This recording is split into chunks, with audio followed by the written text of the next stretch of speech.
कुछ प्रश्न दिए जा रहे हैं जो बीएड के बारे में है। देखिए फर्स्ट प्रश्न है सीखने के वे कौन से कारक हैं। सीखने के वे कौन से कारक हैं जो सीखने को प्रभावित करते हैं, देखिए उत्तर में ए में है शिक्षार्थी का शारीरिक व मानसिक स्वास्थ्य। जो शिक्षार्थी है, विद्यार्थी का शारीरिक व मानसिक स्वास्थ्य। बी में है प्रेरणा और उपलब्धि का अभिप्रेरणा स्तर। सी में उत्सुकता और इच्छा शक्ति। डी में उपरोक्त सभी। तो ये तीनों होगा उत्तर में डी आंसर होगा ये तीनों। देखिए अगला प्रश्न है सीखने का वह सिद्धांत जो पूर्ण रूप से और केवल अवलोकनीय व्यवहार पर आधारित है, सीखने के किस सिद्धांत से संबंधित है। तो उत्तर में व्यवहारवादी से संबंधित है। अगला प्रश्न है देखिए एक कॉलेज जाने वाली लड़की या लड़का हो, तो एक कॉलेज जाने वाली लड़की ने फर्श पर कोट फेंकने की आदत डाल ली है। लड़की की माँ ने उससे कहा कि कमरे से बाहर जाओ और कोट को खुट्टी पर टांगो। लड़की अगली बार घर में प्रवेश करती है, कोट को हाथ में रख कर अलमारी की तरफ जाकर कोट को खुट्टी पर टांग देती है। यह उदाहरण तो उत्तर में श्रृंखलागत अधिगम का है। अगला प्रश्न है रचनात्मक लेख का नियोजन होना।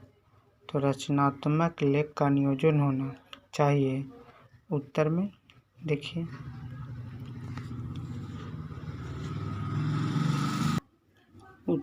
देखिए केवल उन छात्रों के लिए जो कक्षा स्तर पर पढ़ते हैं। बी में केवल उन छात्रों के लिए जो लंबे वाक्य को लिख सकते हैं। सी में केवल उन छात्रों के लिए जो समाचार पत्र के लिखना चाहते हैं। डी में सभी छात्रों के लिए, उत्तर में सभी छात्रों के लिए होगा। उत्तर में सभी छात्रों के लिए। अगला प्रश्न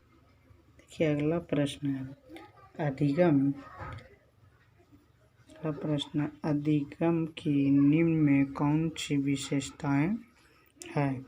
तो उत्तर में फर्स्ट में अधिगम परिवर्तन है, दूसरा में अधिगम विकास है,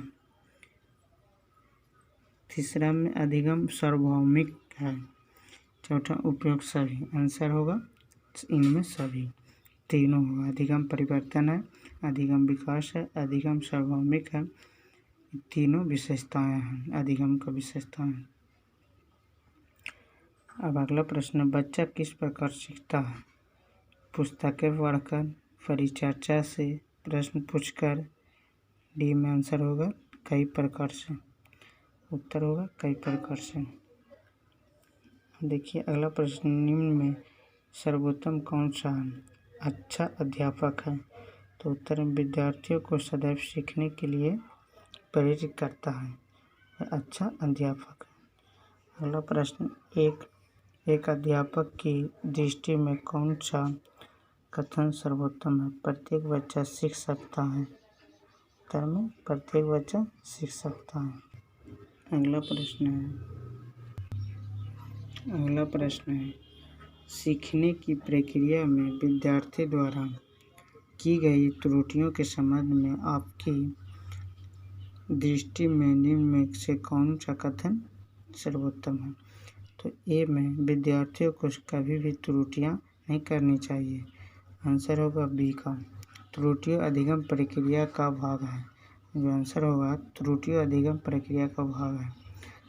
सी में आंसर नहीं और विद्यार्थियों को लापरवाही के कारण त्रुटियां होती हैं। डी में कभी कभी विद्यार्थी त्रुटियां कर सकता है। आंसर होगा त्रुटि अधिगम प्रक्रिया का भाग है। अगला प्रश्न है, अधिगम को प्रभावित करने वाला व्यक्तिगत कारक है परिपक्वता एवं आयु। अधिगम को प्रभावित करने वाला परिपक्वता एवं। अगला प्रश्न है, निम्न में कौन शिक्षण कुशलता है से संबंधित है? तो श्याम पट पर लिखना, बी में प्रश्नों को हल करना, सी में प्रश्न पूछना, उपयुक्त सभी। ये तीनों होगा शिक्षण कुशलता में। अगला प्रश्न है, अनुप्रेरित शिक्षण के एक संकेत के रूप में विवेचित किया जाता है। तो उत्तर में विद्यार्थियों द्वारा प्रश्न पूछना। देखिए अगला प्रश्न है, आप एक अति सक्रिय बालक को कैसे सही दिशा में लाएंगे? मैंने आप शिक्षक हैं, तो आप एक अति सक्रिय बालक को कैसे सही दिशा में लाएंगे? तो उत्तर में उसे श्याम पट आदि साफ करने का काम देंगे। उत्तर में उसे श्याम पट आदि साफ करने का काम देंगे। देखिए अगला प्रश्न है, एक अभिभावक आपसे विद्यालय में मिलने के लिए कभी नहीं आता है।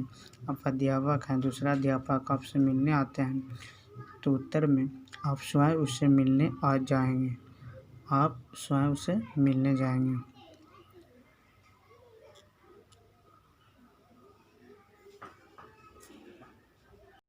अगला प्रश्न है, बच्चे की जिज्ञासा शांत करनी चाहिए। उत्तर में तत्काल जब विद्यार्थी द्वारा जिज्ञासा की गई है। अगला प्रश्न, शिक्षक को ज्ञान होना चाहिए। उत्तर में अध्यापन विषय एवं बाल मनोविज्ञान का। अगला प्रश्न है, शिक्षक एवं विद्यार्थी के मध्य संबंध होना चाहिए। मैंने शिक्षक और विद्यार्थी के मध्य संबंध होना चाहिए स्नेह का। उत्तर में स्नेह का, विश्वास का, सम्मान का, ये तीनों का होना चाहिए। उपयुक्त सभी, मैंने डी का आंसर होगा उपयुक्त सभी। अगला प्रश्न है, एक अच्छा अध्यापक विद्यार्थियों के मध्य बढ़ावा देता है।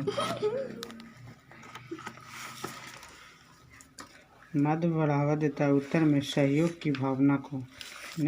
एक अच्छा अध्यापक विद्यार्थियों के मध्य बढ़ावा देता है सहयोग की भावना को।